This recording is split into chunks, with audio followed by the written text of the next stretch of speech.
Hello everyone, this is Alessio and Giovanni, and for our presentation, we would like to start by giving a question to you. Do you listen to all kind of music?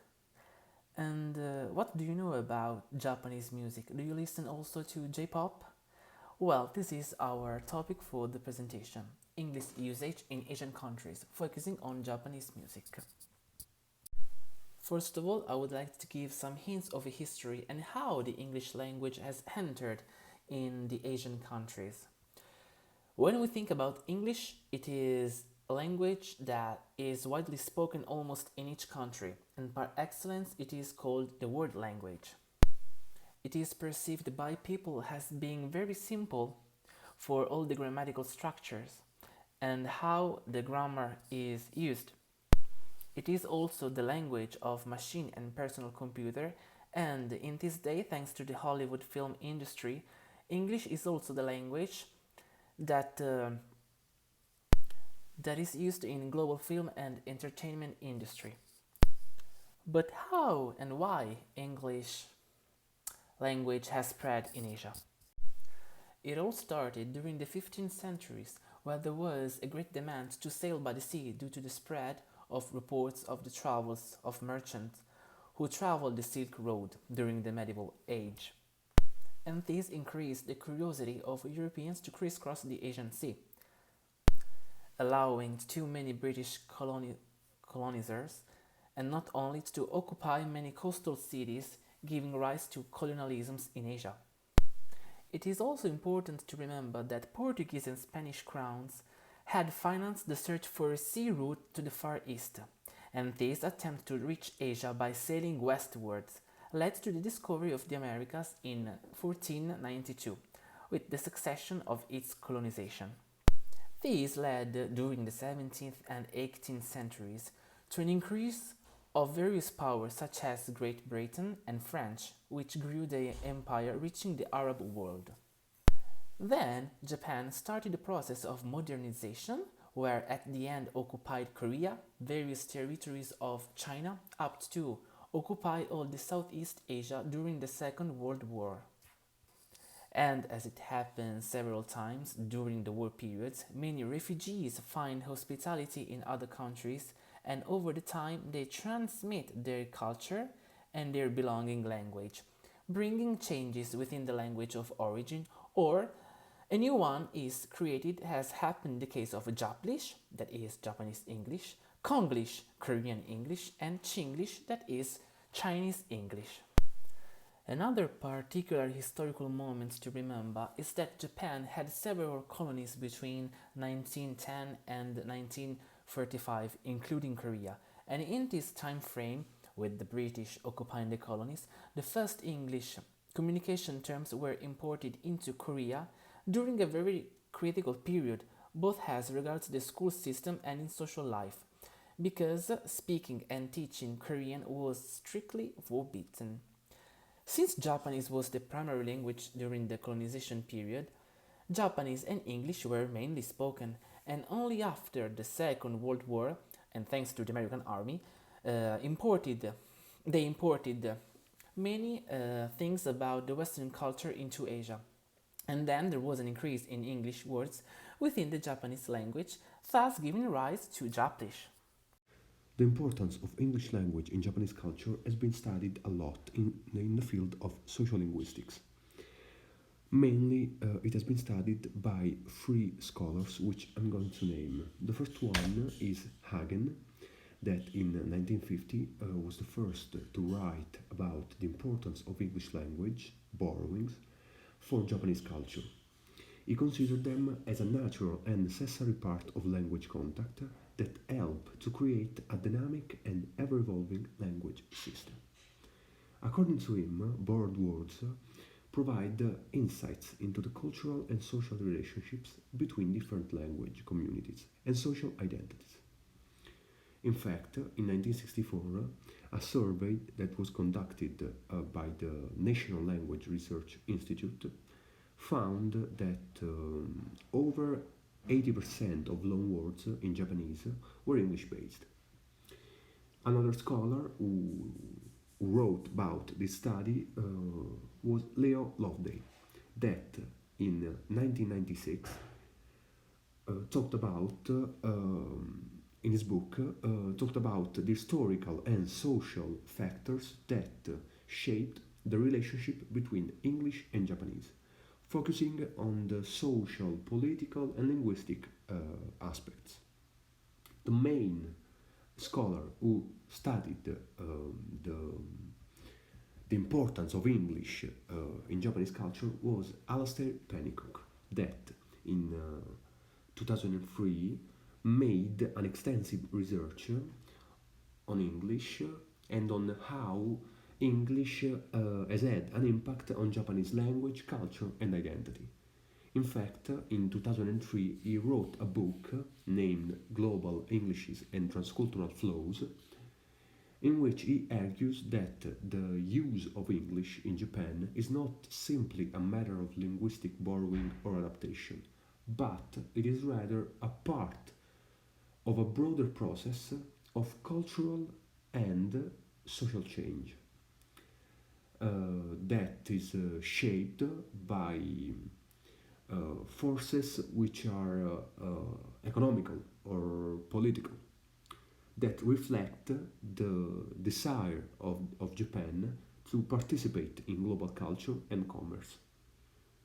And so the presence of English in the the rising presence of English in Japanese culture and society um, represents the way in which Japanese people want to be a part of globalization. As I mentioned before, I would like to give a better explanation of what Japlish means. It is not a new language because Japlish it's not a language that you speak, for example, in Japan. It's the union, the fusion of two languages that are Japanese and English. But nobody will ask, do you speak Japlish? It was thanks to colonization and influenced by the Japanese that the first English loanwords were born. And making a comparison between the Konglish dictionary and the Japlish, we can say that many Konglish dictionary words are borrowings similar to Wasei-Igo, that is Japanese style English, that is spoken in Japan. This, however, does not mean that similar words or the same words have the same meaning both in Korean and in Japanese, but they, of course, differ. As we can see from the second image, I put some English words and then the Japanese pronunciation. There is chapstick, and in Japanese the pronunciation is lippukrimu, that is the English counterpart of lip cream. Then we have mag, and in Japanese we translate it into magukapu, which is mag and cap. Then coffee, in Japanese they spell it with kohi, hotokohi for hot coffee and ice kohi for iced coffee. Another example we can see in the arcade, which in English is a place full of games and machine games, while in Japanese they say gamu senta, which is shortening for gaisen and in English for game center. And the last example could be, for example, the word juice, which in Japanese is also juice, but in this category there are inside all the sort of beverages belonging, for example, Coke, Fanta, Sprite, and Red Bull, and 7-Eleven. 7-Up, sorry. However, not only Japanese have created the word Japlish, but also English netizens have coined the term Engrish, with the only meaning as bad English pronunciation and mistakes made by Japanese speakers who have difficulties in distinguishing the vowel L and the R in their sounds. For instance, English is pronounced as Ingurishu. In Japan, English is used to decode something, and several songs are translated from Japanese, and they compromise the lyrics in order to fit the sounds, as not as perfect grammar does not always fit the music. But this is not only the case from Japan, because also American and British singers try to change their lyrics to adapt the music. As we can see from the picture, a British singer, sorry, I mean American. She said in her title song, I just want to dance with somebody and just love me the way I are, which is wrong in English. Janglish or Japlish, however, is a fusion of Japanese and English, as I said before, and refers to the unique use of English words and phrases in Japanese culture. Japlish can be seen in a variety of contexts, including fashion, advertising, and entertainment.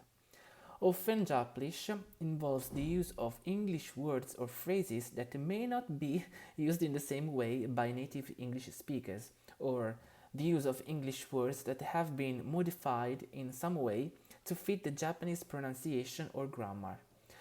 Japlish has become popular in some circles as a form of creative expressions, and it can be seen as a reflection of the complex cultural exchange between Japan and English speaking countries. For example, here there is a warning sign with that is pretty strange. The wild monkey bites brutality. Don't feed him and don't fight him. Even if you fight, you can't win. That's pretty funny. But also there are some example as you can see for a beauty salon in Japan for only for women. You can read on top of it beautiful woman office, or maybe in vending machines you can read I have run the body, please drink. So the use is pretty strange, but these are just few examples, and there could be many of them. We have to keep in mind that Japlish is often used in a playful and creative way, as we mentioned before, and it's not intended to be a reflection of a lack of English proficiency by Japanese people. In order to better understand the difficulty of using English lyrics in Japanese music, we need to talk about the four different writing systems that Japanese has. The first one is kanji. These are logographic characters that are taken from the Chinese script and used in the writing of Japanese. These characters have two kinds of pronunciation that are based on the Chinese sound. No, one of them is based on the original Chinese sound, and one of them is different. This is based on the context in which they are placed. After World War II, due to their complexity, Japan has made many efforts to simplify these characters, known now as Shinjitai, by a process of simplification, with the intention to increase literacy among even among the common folk. There are nearly 3,000 kanji used in Japanese that are used in names and in common communication. The second alphabet is named hiragana, that is a syllabic language, and is considered a lettering system. With few exceptions, each syllable is represented by one character that can be a vowel, such as a consonant followed by a vowel, such as ka, and because these characters do not represent single consonants, the single letters, the hiragana are referred to as syllabic symbols rather than alphabetic letters.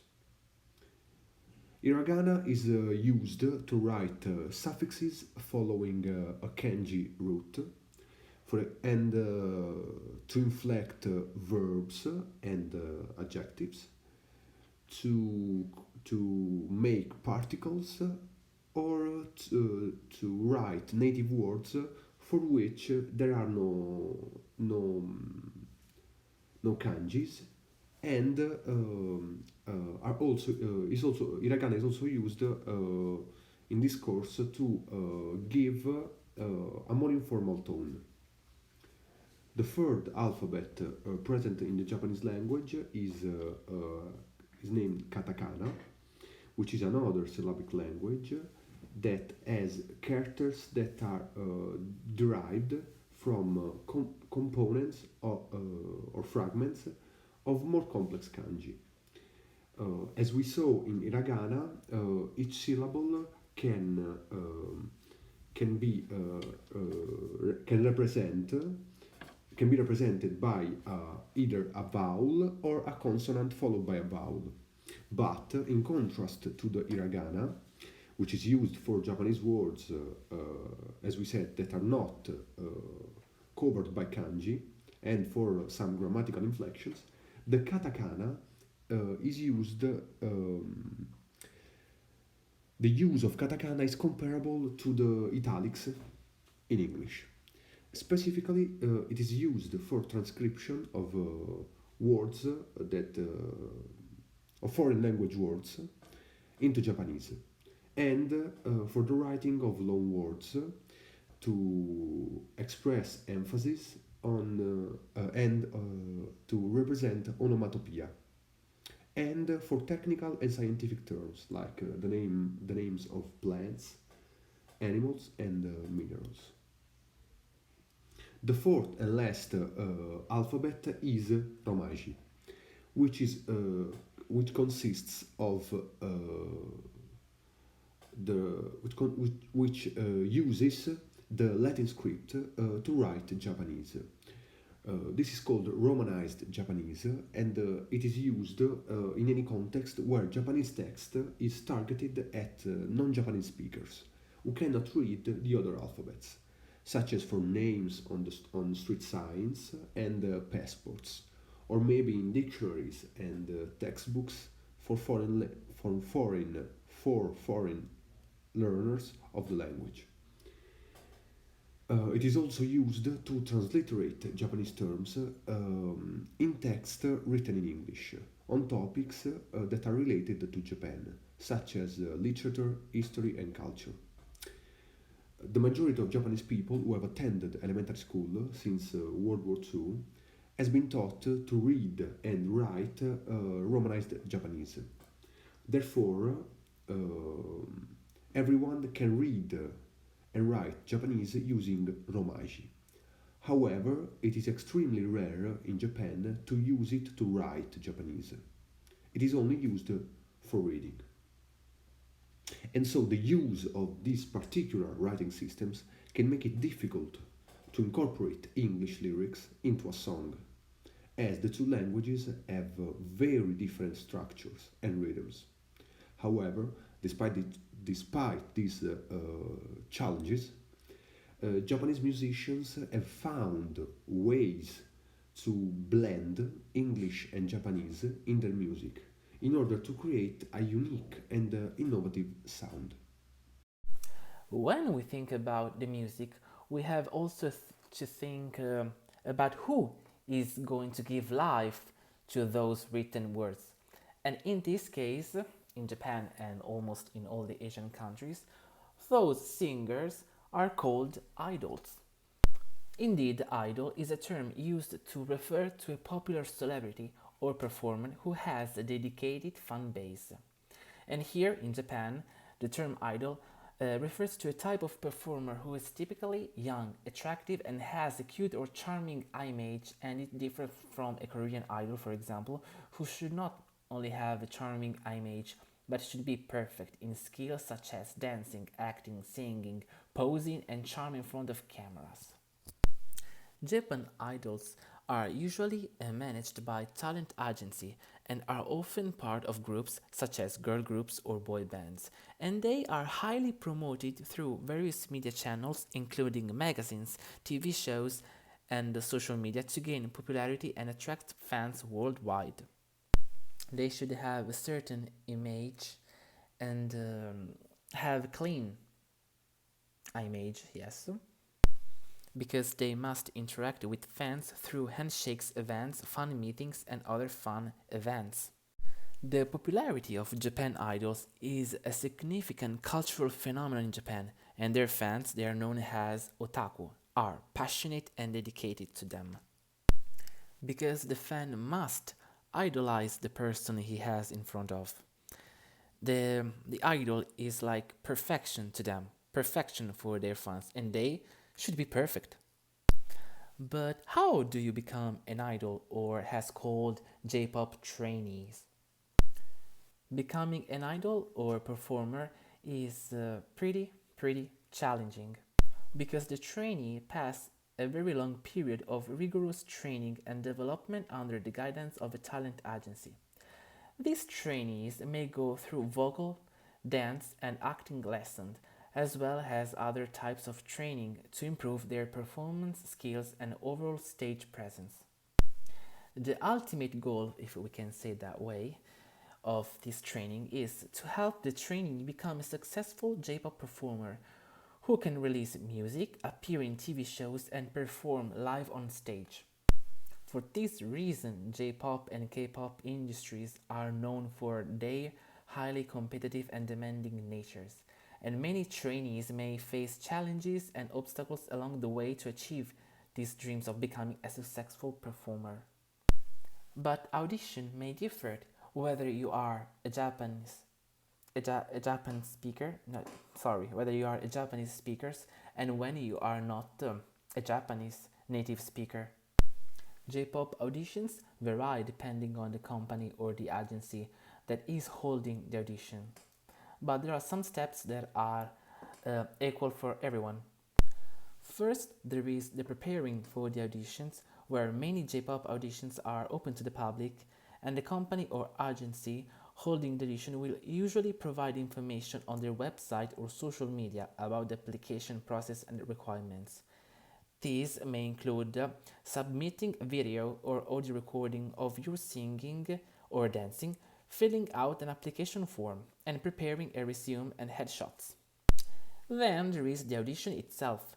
Once you're selected to audition, you will typically be asked to perform a song and or dance in front of a panel of judges.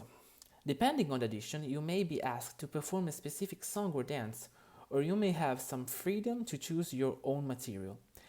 You may also be asked to participate in a group activities or interviews. Then there will be, if everything goes right, the callbacks and final selection. If the judges like your performance, you may be invited to a callback audition, where you will have another chance to showcase your skill. And after the final round of auditions, the company or agency will select the successful candidates who will be offered a contract and training. And then the last part, that is training and debut. Once you have been selected as a trainee, you will undergo a rigorous training program, as mentioned before, that includes vocal and dance training, language lessons, and other skills required to be a successful J-pop artist. And after you complete your training, you will debut as a member of a group or as a solo artist.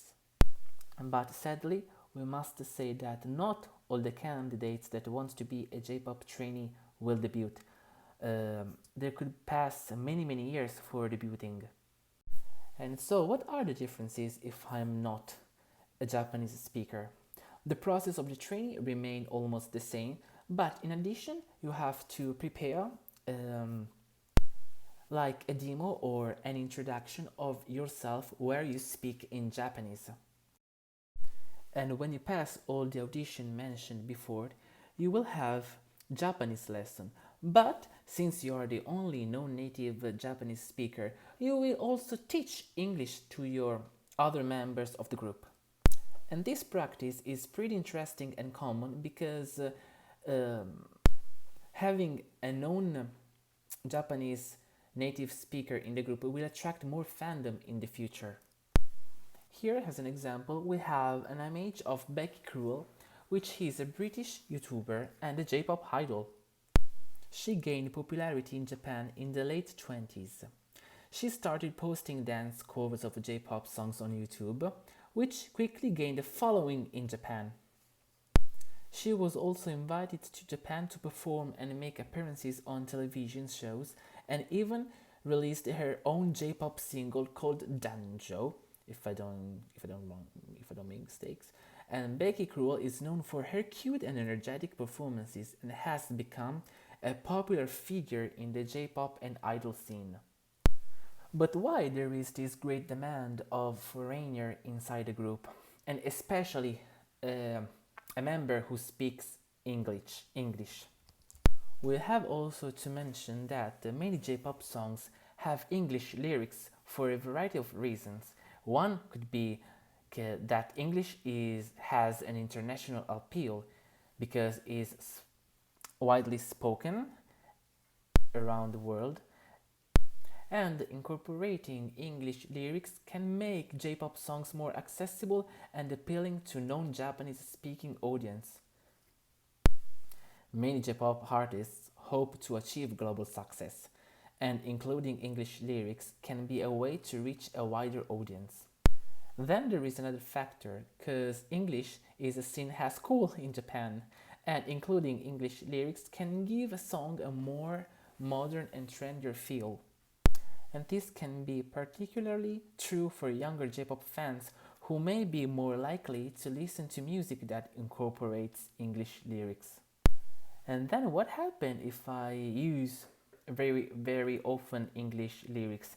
I may have a featuring with Western artists, and including English lyrics in their songs can make easier to communicate and collaborate with their international counterparts. But we have also to mention that not all the J-pop songs include English lyrics, of course. Many artists choose to stick to the Japanese lyrics because older generation may don't understand very well English or may don't speak it at all. When it comes to modernizing the way in which English language is incorporated in Japanese music, we need to talk about two figures, the figures of the DJ and the MC. The DJ is the figure of the disc jockey, which was often accompanied by an MC, a word derived from Master of Ceremonies, that became a stable in the rapping scene that denoted a superior skilled rapper that always paired up with a DJ with which he worked, and that kept the crowd entertained, and always introduced and glorified himself and the DJ with which he worked. The first, when it comes to the first Japanese MCs and DJs that brought about a change in the point of view of English language, a change in the point of view of English language in Japanese music, we need to talk about three people, three artists. The first one is Tetsuya Komuro, which is a Japanese musician, a songwriter, and a record producer. He was born in 1958 in Tokyo, and he became really famous for his innovative and influential work in the music industry, particularly in the 90s. He was a keyboardist in a very small band in the early 80s, and later he formed a group of his own called TM Network, with which he became one of the most successful pop musicians in Japan. And he also became so popular that he wrote a lot of songs for a lot of famous pop musicians in Japan. He is considered as the pioneer, the father of contemporary J-pop and Japanese electronic music. That he is the person that introduced these two genres in the Japanese music mainstream. In fact, his music often incorporates electronic and dance elements. Overall, he is regarded as I said, as one of the most influential and successful figures in the history of Japanese pop music. Another person that must be named is Hiroshi Fujiwara, which is the father, the pioneer, as we said with Tetsuya Komuro, of DJing. In fact, he was a DJ first and a musician and a designer second and third. He is regarded as the godfather of streetwear and hip hop in Japan. He has collaborated with a wide range of brands for his street fashion uh, street fashion ability, and a lot of artists in the hip hop scene. His work in fashion and music uh, has been very important in order to shape and inspire the contemporary artists and design and culture. The third artist that must be named when talking about this topic is the Japanese group named, forgive me for the pronunciation, I couldn't find the right pronunciation online, Sha Darapar, which is a Japanese hip hop group that was formed in 1988 in Tokyo, and it consists of three members, and it's known for its unique and eclectic style that blends traditional Japanese music with hip hop and electronic beats. And this group gained popularity in the early 90s, and they were one of the first Japanese hip hop bands to achieve mainstream success. They are also known for their flamboyant and colorful fashion sense, which has had a significant impact on Japanese streetwear and fashion. That's why I named them after Tetsuya Komuro and Hiroshi Fujiwara, because without Tetsuya Komuro bringing about the rapping genre, and Hiroshi Fujiwara bringing about the hip hop and street fashion aspect in Japan, the group Shadarapar wouldn't be what it has been. Overall, this group is widely regarded as one of the most influential and innovative hip hop groups in the history of Japanese music. And they have also, just like Tetsuya Komuro and Hiroshi Fujiwara, they have shaped the Japanese hip hop and fashion scenes, and their impact continues to be felt to this day, just as the impact of Tetsuya Komuro and Hiroshi Fujiwara, which are still active in the music and fashion scene to this day. But what is a J-pop song? The first Japanese pop song is generally considered to be Kokyo, which means hometown, and was composed by Yoshizawa Kengyo in 1880.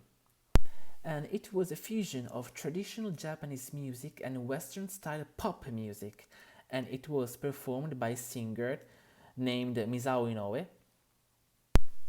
And the Kokyo was a commercial success and helped to pave the way for the development of Japanese popular music. The meaning of the song is pretty sad because it talks about hometown and the memories of childhood. But we must say that this song doesn't contain any English lyrics in the text. Instead, the very first J-pop song with English lyrics is generally considered to be Sukiyaki by Kyu Sakamoto, which was released in Japan in 1961.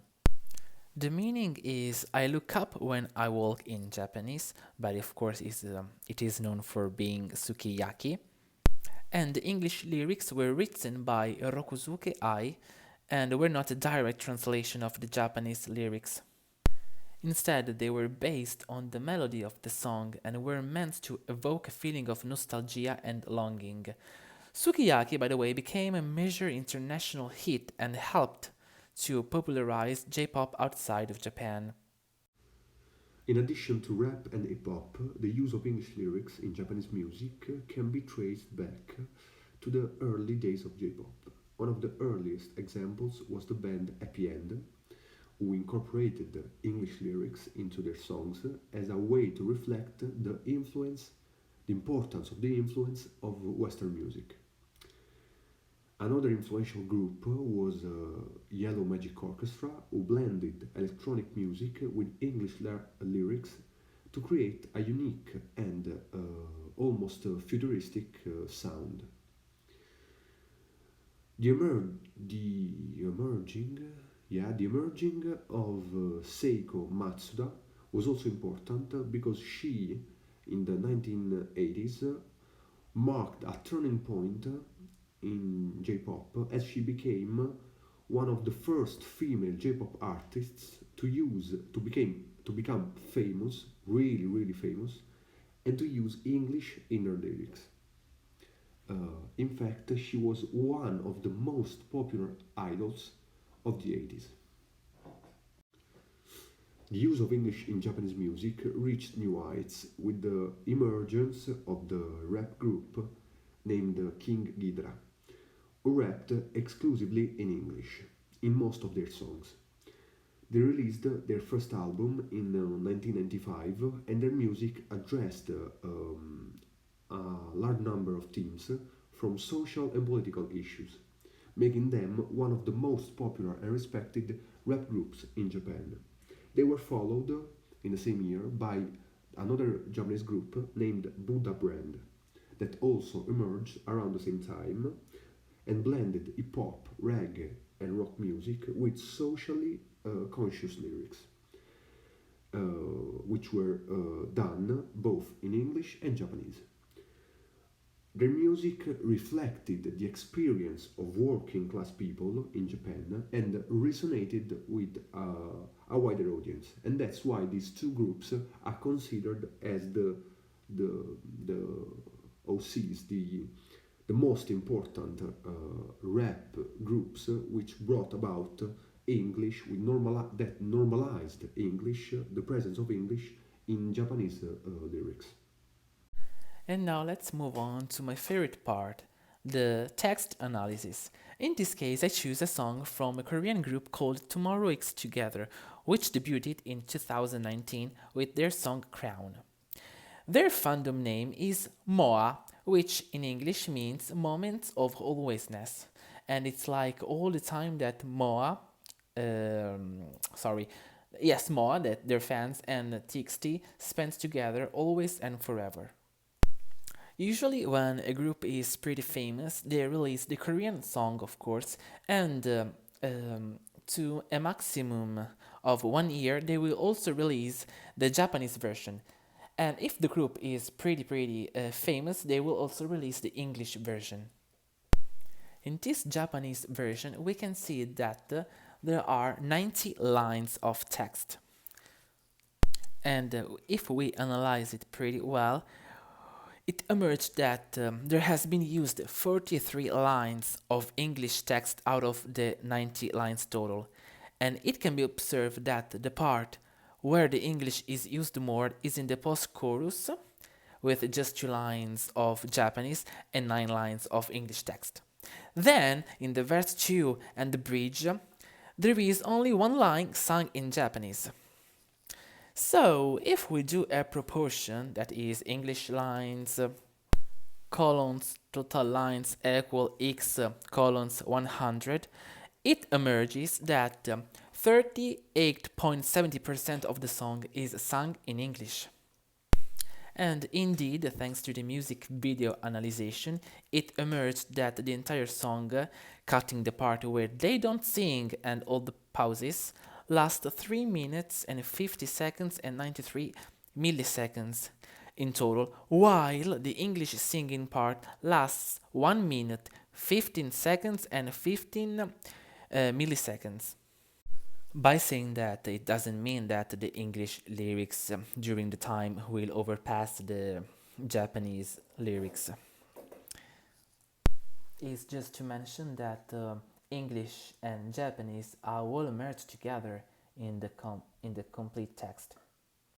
A great example of how clever the use of English can be in Japanese lyrics is this example that I've chosen from the Japanese band Rip Slime, that I'm going to analyze, in which we can read the phrase Kinsho de Friki Daburo no Japanese, that is written using each and every one of the four alphabets present in Japanese: kanji, katakana, hiragana, and romaji. We can see that Kinsho is written in kanji, Friki and Japanese are written in romaji, and double, then we have off, daburu no. Daburu is written in katakana and no in hiragana. And this has a lot of meaning. This has a deeper meaning than using it just for just for be different or for diversity, and is used to highlight how the use of anglicisms in J-pop reflects the effects of globalization on the Japanese language and Japanese identity. And so, in conclusion, we learned that the use of English lyrics in Japanese music has had a profound impact on the country's music scene.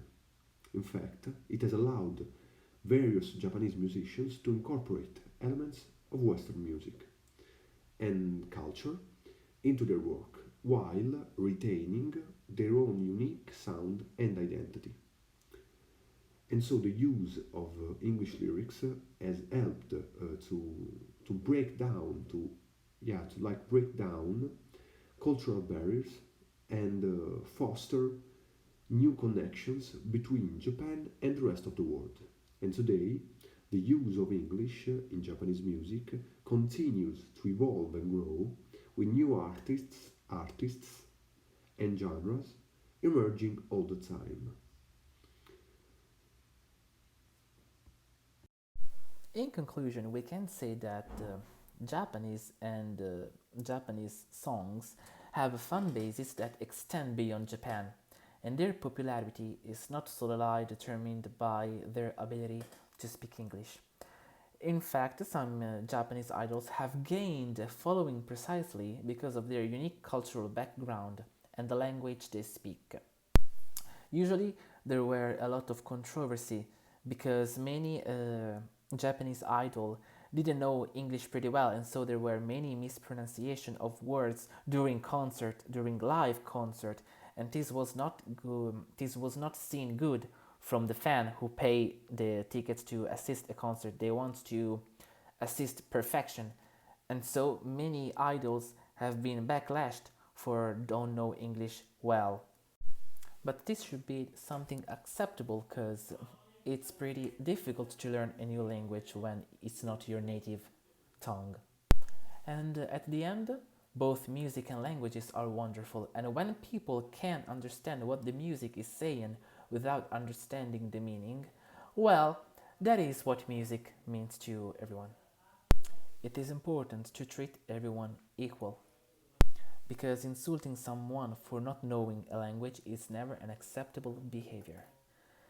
That's all for our presentation. Thank you so much, everyone, from Alessio and Giovanni.